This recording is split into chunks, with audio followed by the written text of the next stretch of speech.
بسم اللہ الرحمن الرحیم فصل فی کیفیت ترکیب الصلاۃ، نماز کے طریقے کی حالت کے بیان میں فصل فی کیفیت ترکیب الصلاۃ، ترکیب الصلاۃ یعنی نماز کا طریقہ، کیفیت حالت، نماز کے طریقے کی حالت میں کے بیان میں فصل۔ اذا اراد الرجل الدخول فی الصلاۃ، جب ارادہ کرے مرد داخل ہونے کا نماز، یعنی پہلے مختلف چیزیں صاحب کتاب نے بتلائی تھیں، اب تفصیل کے ساتھ سب چیزوں کو ملا کر ایک ہی طریقہ نماز کا بتلا رہے ہیں کہ کس طرح شروع کرنا چاہیے، شروع سے لے کر آخر تک تفصیل کے ساتھ سب چیزوں کو ملا کر طریقہ بتلا رہے ہیں۔ فرمایا کہ اذا اراد الرجل الدخول، جب ارادہ کرے مرد داخل ہونے کا فی الصلاۃ، نماز میں، جب مرد ارادہ کرے دخول کا نماز میں، یعنی جب مرد نماز کو شروع کرنے لگے۔ یاد رکھیں کہ یہاں پر الرجل یعنی مرد فرمایا، یہ مرد کے لیے آگے جو بات ہے وہ آ رہی ہے، عورت کے لیے نہیں ہے۔ تو مرد کیا کرے گا؟ اخرج کفیہ من کمیہ، تو مرد نکالے اپنی ہتھیلیوں کو اپنی آستینوں سے، اپنی ہتھیلیوں کو اپنی آستینوں سے نکالے گا۔ عورت کے لیے اپنی ہتھیلیوں کو اپنے دوپٹے سے یا چادر سے نکالنا ضروری نہیں ہے۔ پھر مرد ثم رفعہما حذاء اذنیہ، پھر وہ مرد بلند کرے اپنی ہتھیلیوں کو حذاء اذنیہ، اپنے کانوں کے مقابل، یعنی اپنے کانوں کے مقابل اپنی ہتھیلیوں کو بلند کرے گا، اور جو عورت ہوگی وہ اپنے کندھوں کے مقابل ہاتھوں کو بلند کرے گی۔ ثم کبر بلا مد ناویا، پھر تکبیر کہے بغیر مد کے، ناوین اس حال میں کہ وہ نیت کرنے والا ہو، یعنی نیت کرنے کے ساتھ بغیر مد کے تکبیر کہے۔ یہاں آپ دیکھیں کہ ایک تو یہاں ناوین فرمایا، یعنی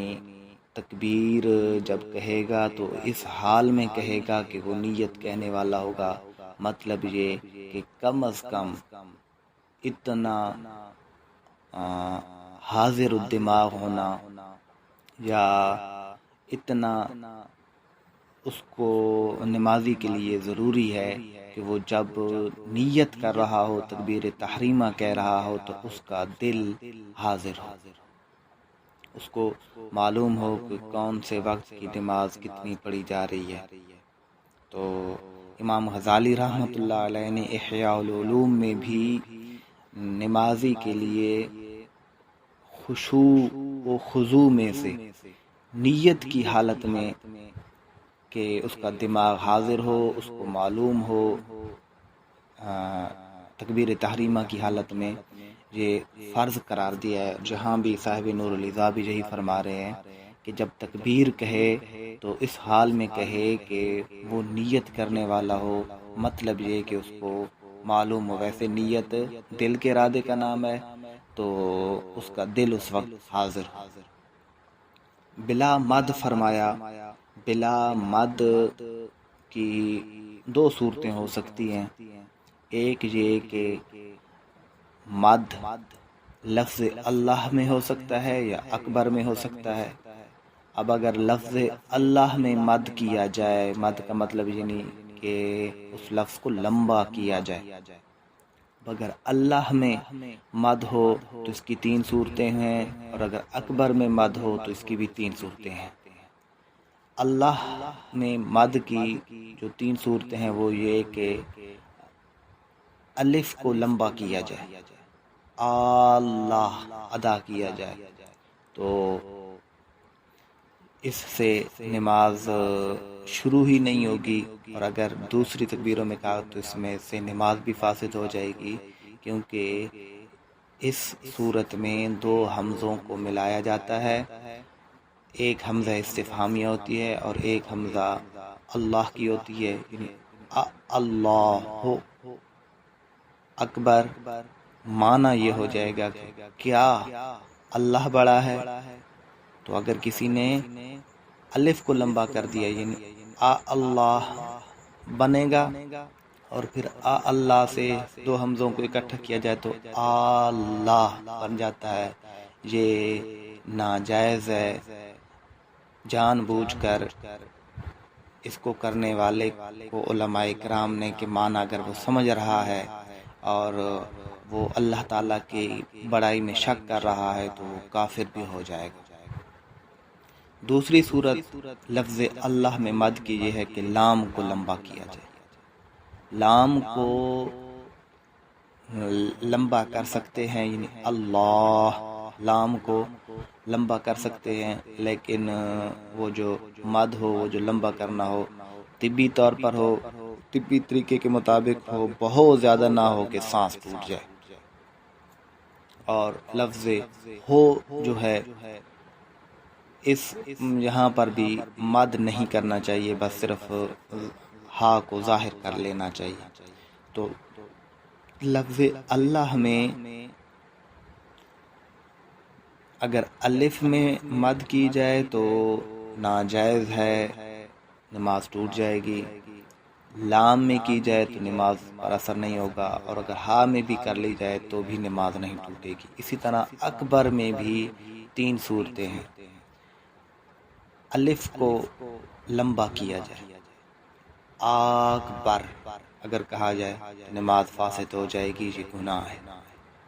دوسری صورت یہ ہے کہ با کو لمبا کیا جائے، اکبار، تو اس سے بھی بعض علماء کے نزدیک نماز فاسد ہو جائے گی، نماز شروع بھی نہیں ہوگی، یعنی اگر پہلی تکبیر میں اسی طرح کہا تو نماز شروع ہی نہیں ہوگی۔ اکبار یہ شیطان کی اولاد کے جمع کو کہا جاتا ہے، یعنی کبر سے اکبار بنتا ہے، اور اکبار شیطان کی اولاد کو کہا جاتا ہے۔ اور تیسری صورت یہ ہے کہ آخر میں مد ہی جائے، یعنی اکبر کی را کو اس طریقے کے ساتھ لمبا کیا جائے، تو اس سے بہرحال نماز جو ہے وہ فاسد نہیں ہوگی۔ تو بہرحال اللہ اور اکبر میں مد کی 2 صورتیں تھیں، اللہ میں مد ہو سکتی ہے یا اکبر میں مد ہو سکتی ہے، اللہ میں پھر 3 صورتیں تھیں کہ شروع میں ہو سکتی ہے، وسط میں ہو سکتی ہے، یا آخر میں ہو سکتی ہے۔ اللہ کے شروع میں ہوئی تو نماز فاسد ہوئی، یا اس پہلی تکبیر میں اگر کہا تو مد کیا تو نماز شروع ہی نہیں ہوگی۔ لام میں کیا جا سکتا ہے لیکن طبی مد کیا جا سکتا ہے، طبیعت سے زیادہ نہیں کیا جا سکتا، اور ہاں میں بھی اگر کیا تو نماز فاسد نہیں ہوگی۔ اکبر کے الف میں مد کرنا گناہ ہے، نماز شروع نہیں ہوگی، درمیان والی تکبیروں میں نماز فاسد ہو جائے گی، با کے بعد کرنا بھی جائز نہیں ہے، نماز فاسد ہو جائے گی، اور را میں بھی نہیں کرنا چاہیے۔ آگے فرمایا وَيَصِحُّ الشُّرُوعُ بِكُلِّ ذِكْرٍ خَالِصٍ لِلَّهِ تَعَالَى كَسُبْحَانَ اللَّهِ وَيَصِحُّ الشُّرُوعُ، اور صحیح ہے شروع کرنا، بِكُلِّ ذِكْرٍ ہر ذکر کے ساتھ، خالص للہ تعالی جو خالص اللہ تعالی کے لیے ہو،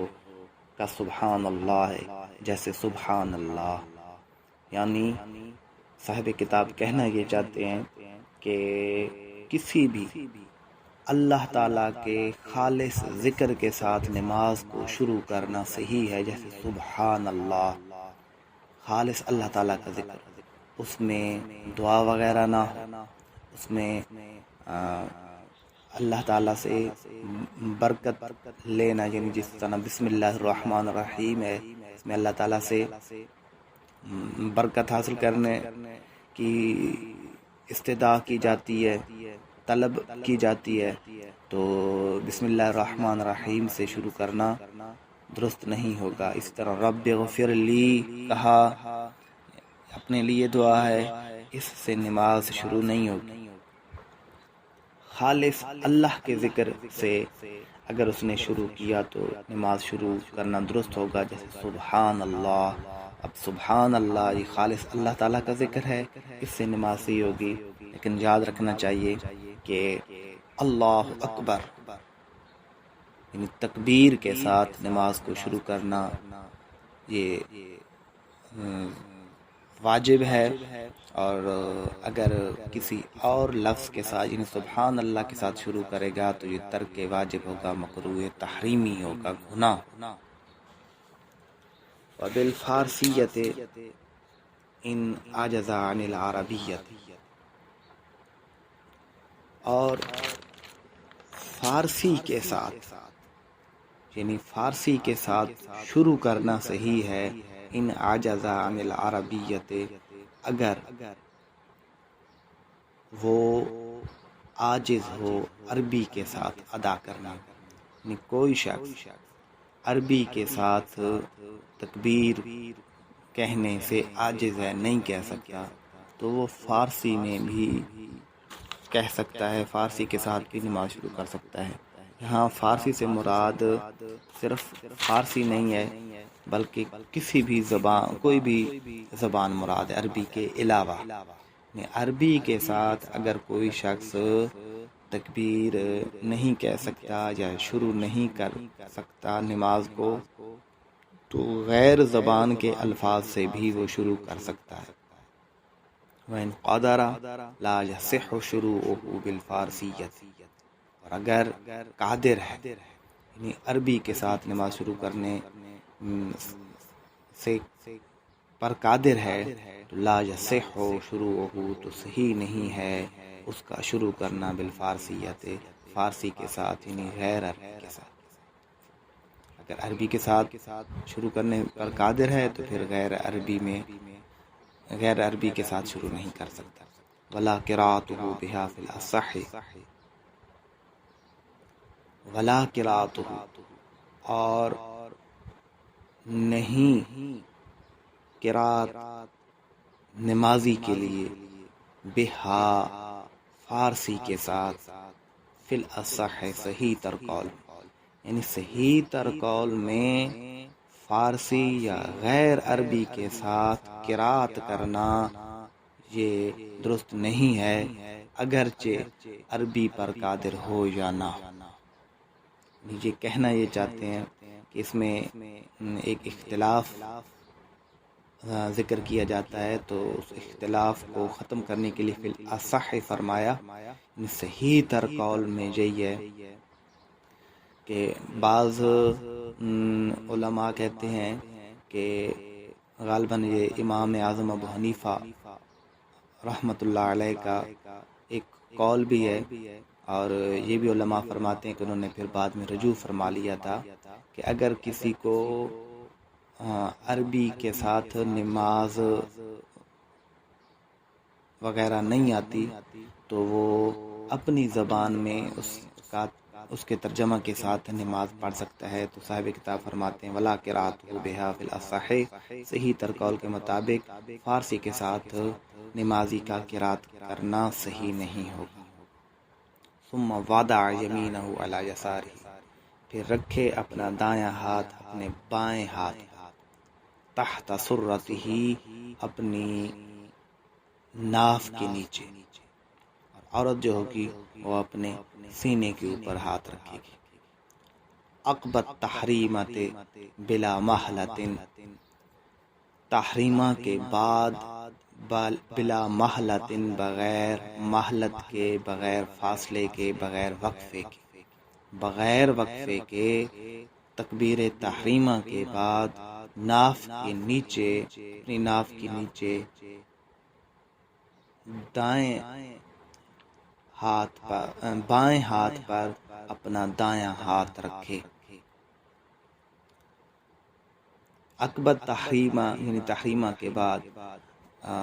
درست بات یہ ہے کہ ہاتھ جب کانوں تک یا سینے یا عورت کندھوں کے مقابل جب ہاتھوں کو اٹھائے گی تو پھر اللہ اکبر کہتے ہوئے ہاتھوں کو باندھ دیا جائے گا۔ مستفتحاً، استفتاح یعنی سبحانک اللہم پڑھتے ہوئے،